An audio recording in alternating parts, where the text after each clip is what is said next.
শহর নিয়ে প্রতাপপুরের জমিদারের সঙ্গে গোলমাল বেঁধেছে বেশ। আর সেই জন্য আমি রংপুর গিয়েছিলাম কালেক্টর সাহেবের সঙ্গে দেখা করতে। তো কালেক্টর সাহেব কি বললেন দাদা? কালেক্টর সাহেব বললেন যে কোম্পানির কাজগুলো যখন জমির সীমানা নির্ধারণ করতে যাবে, আচ্ছা, তখন ওই জমি যাদের দখলে থাকবে তাদের সেই কোম্পানি প্রজা হিসাবে স্বীকার করে নেবে। তাহলে চটটা এখন কার দখলে আছে দাদা? উপস্থিত আমাদের বিপক্ষের দখলেই আছে। ও আচ্ছা। হ্যাঁ, তাই আমি বলছিলাম হ্যাঁ। এই সময় তোমার বাবা যদি 1000 খানেক রাখিয়াও দিয়ে আমাকে একটু সাহায্য করতেন। আমার বাবার সাথে কি আপনার দেখা হয়েছে দাদা? হ্যাঁ, দেখা হয়েছে। তিনি কি বললেন? উনি বললেন যে নজরানার টাকা নিয়ে, কোম্পানির নজরানার টাকা নিয়ে ওনার এখন মাথা খারাপ হয়ে গেছে, সেই জন্য এই বিষয়ে কথা বলার মতন সময় তার আর নেই। বাবা আপনাকে এ কথা বললেন? হ্যাঁ, এই কথা বললেন। তাই আমি তোমাকে খুঁজছিলাম। হ্যাঁ দাদা। এই ব্যাপারে মনে করে কিছু একটা ব্যবস্থা করো। না দাদা, বাবার মতো আমি কিছু করতে পারবো না। তবে হ্যাঁ দাদা, আমি বরং আপনার সঙ্গে যাব। হ্যাঁ, যদি প্রয়োজন হয় লাঠি তরোয়াল বন্দুক নিয়ে আপনার জন্য আমি জীবন দেব।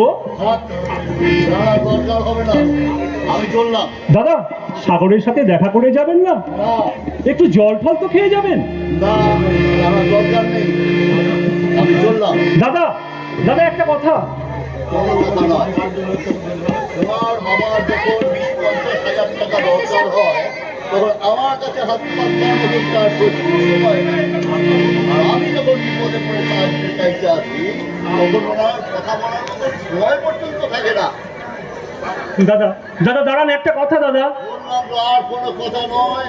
তোমার বাবার মতন স্বার্থপরের সঙ্গে আত্মীয়তা করে আমরা কেবলমাত্র ঠকিনি, আমরা নিজেদের কাছে নিজেরা ছোট হয়ে গিয়েছি।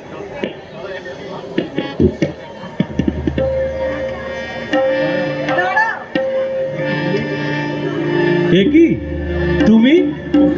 আমার শরীর বুঝি ভালো না? না, আমি ভালো আছি। তারপর তুমি কখন এলে?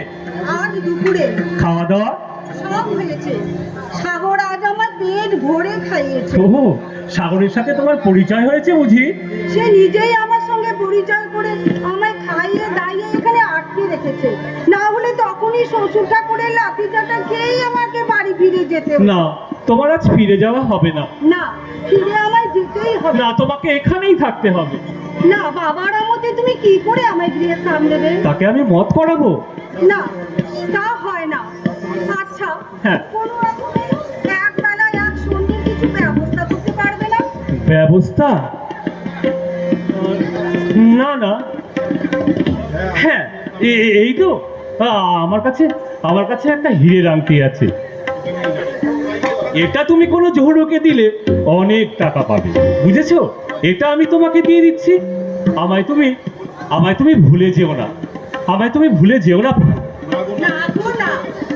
আচ্ছা, এই আংটিতে কি লেখা আছে? কি লেখা আছে?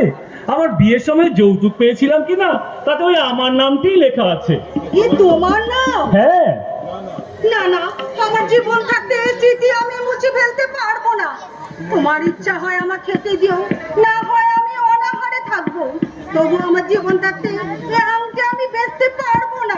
আমি জানি প্রফুল্ল, তুমি নিশ্চিন্তে বাড়ি ফিরে যাও। আমি আজই তোমার জন্য রংপুরে যাব। সেখানে গিয়ে আমি চাকরি করে তোমার ভরণ পোষণের ব্যয় নির্বাহ করব।